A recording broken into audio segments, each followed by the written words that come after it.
This is Scotland, a place which can't be described in words, where every hill holds a secret and every creature moves with quiet purpose. The wind blows through the valleys, moving the trees and the grass. It's been here for a long, long time, and it has shaped the land we see today. In Scotland, nature is everywhere, in the skies, the rivers, and the hills.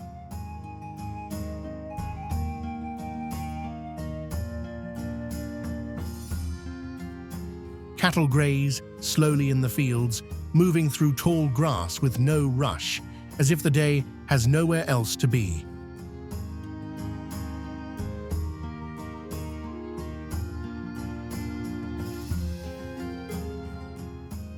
In quieter places, red deer step softly between trees. They appear at dawn and dusk, watchful, calm, and always aware. Sheep walk the green hills, a familiar part of Scotland's countryside. They stay close together, like a moving cloud of white.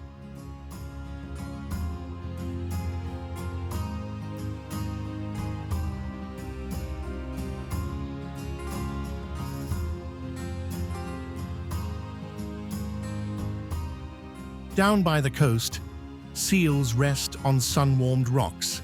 They stretch, roll, and slide back into the cold sea with ease.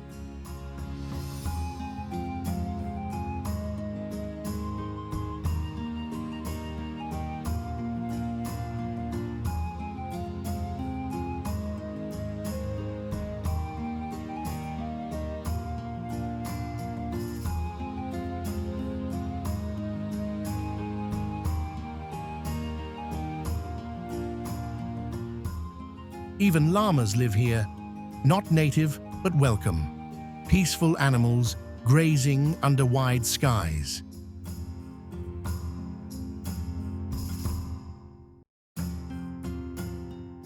On the cliffs above the ocean, puffins return each year. Small, colorful birds with serious work, flying, nesting, feeding their young ones.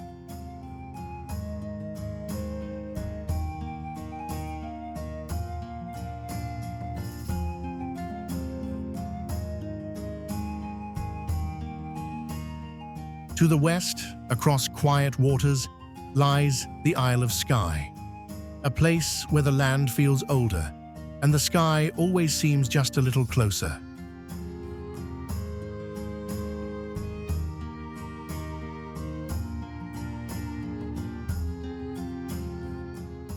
Mountains rise sharply, then disappear into cloud. Stone paths wind through open moorland, with no sign of where they begin or end.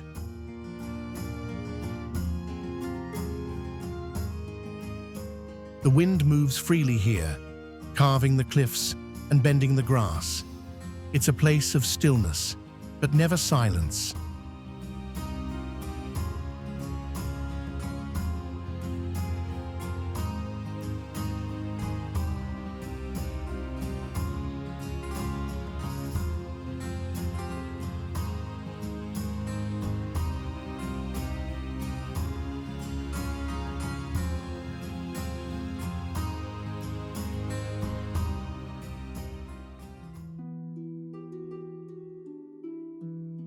Further inland, the Valley of Gleno stretches wide and deep.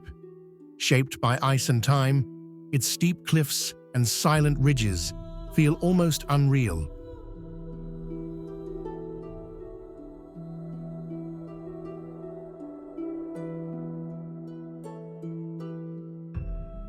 Clouds gather low here, as if the sky is closer to the ground. Rain comes and goes without warning, and the light can change in an instant. It's a place that feels both powerful and quiet, as if the land remembers everything.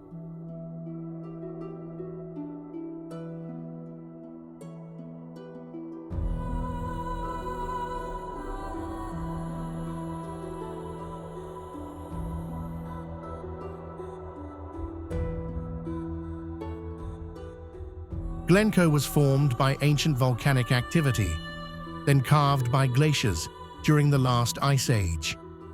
Today, it's one of Scotland's most iconic landscapes, a favorite for hikers, filmmakers, and those simply looking for stillness. But even in all its beauty, there's a certain weight in the air, as if the past still lingers in the mountains.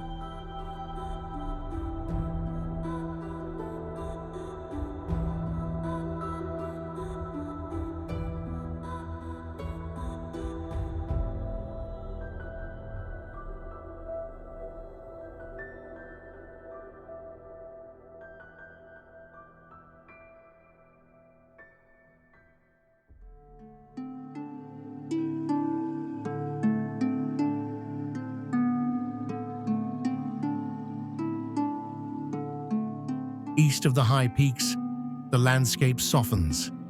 Here lie the Trossachs, a patchwork of quiet lochs, rolling hills, and ancient forest. It's a place where the Highlands and Lowlands meet, where still water reflects the sky, and trails wind through trees that have stood for centuries.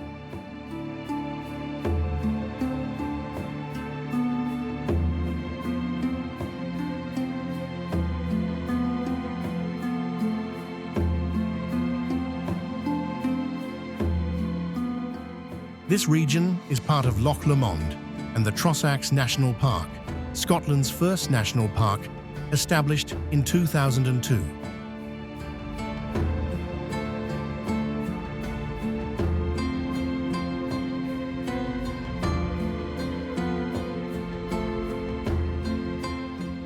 It covers nearly 2,000 square kilometers, home to red squirrels, ospreys, and over 20 major lochs.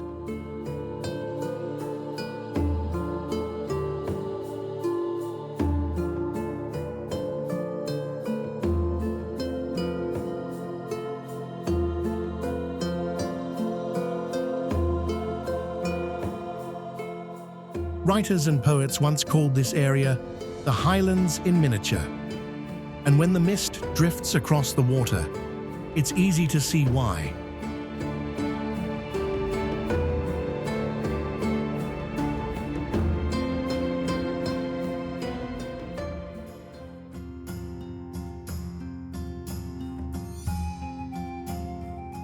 In the quiet corners of Scotland, water breaks its silence.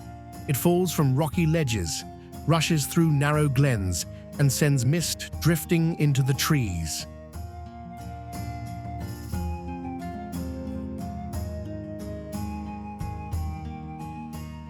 Some waterfalls are tall and hidden, only found after long walks through wild hills. Others appear suddenly, just beside the road, surprising travelers with their sound and power. Scotland's waterfalls are shaped by its weather and land. Fed by heavy rains, deep lochs, and ancient streams, they've been flowing for thousands of years. Each one is a reminder.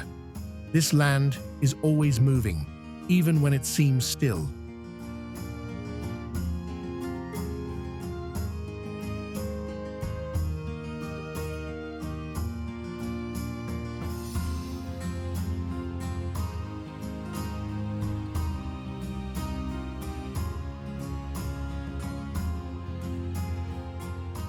Some journeys through Scotland aren't made by road. Across hills and valleys, a quiet line of track curves through the land, crossing stone arches high above the trees.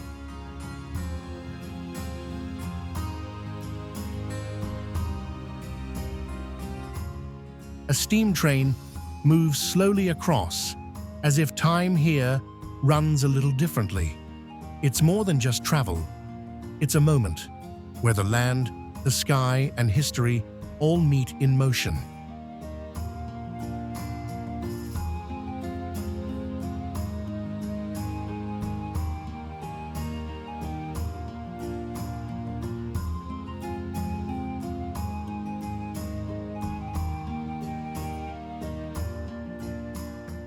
Scotland's capital, Edinburgh, rises in layers, from cobbled streets to castle walls. It's a city shaped by stone and story. The old town is filled with narrow closes and winding alleys, while the new town, built in the 1700s, shows a quieter elegance. At the top, the castle watches over it all, standing on a volcanic rock, with views that stretch to the sea. In Edinburgh, history isn't kept in museums. It's built into every wall.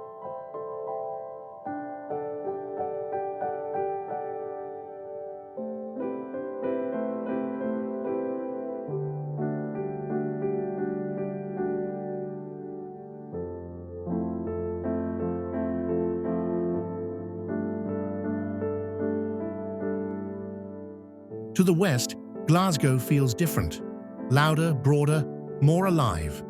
Once known for shipbuilding and industry, it's now a place of art, music, and bold ideas.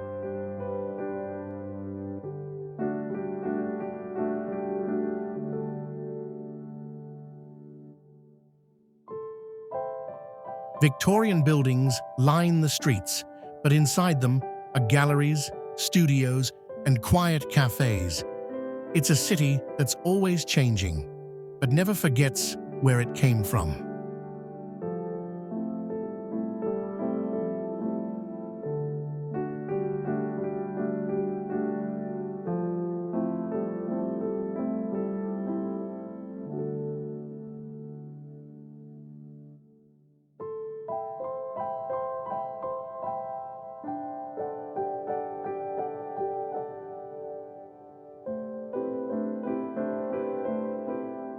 Across Scotland, time has left its mark in stone. Castles stand on cliffs, in valleys, and by quiet lakes, some still whole, others broken by centuries of weather and war. They were once built for defense, but now they simply watch the land in silence. Even in the cities, history is never far. A curve of old architecture, a church bell echoing through narrow streets, a quiet corner where everything slows down. Some places don't ask to be noticed. They just catch the light, and for a moment, feel like a story still being told.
In the Highlands, there's a loch unlike any other.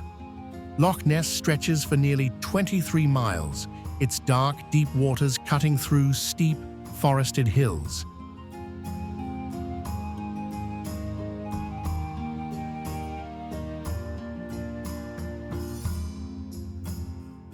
It's one of the largest and deepest lakes in all of Britain. So deep, in fact, that it holds more water than all of England's lakes combined.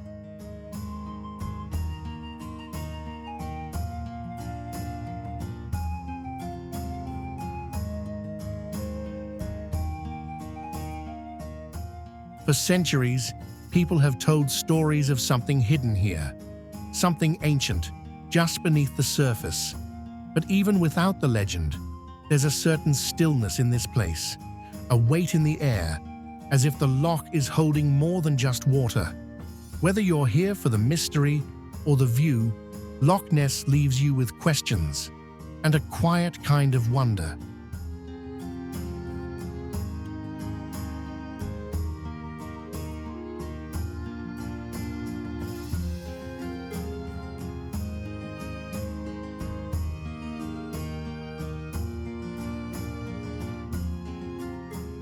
Scotland is a land of wild places and quiet beauty, where the weather changes often, but the feeling stays the same.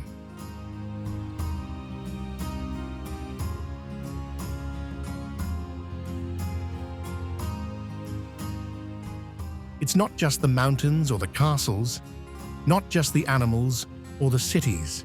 It's how everything fits together, old and new, wild and still, held in the soft rhythm of the land.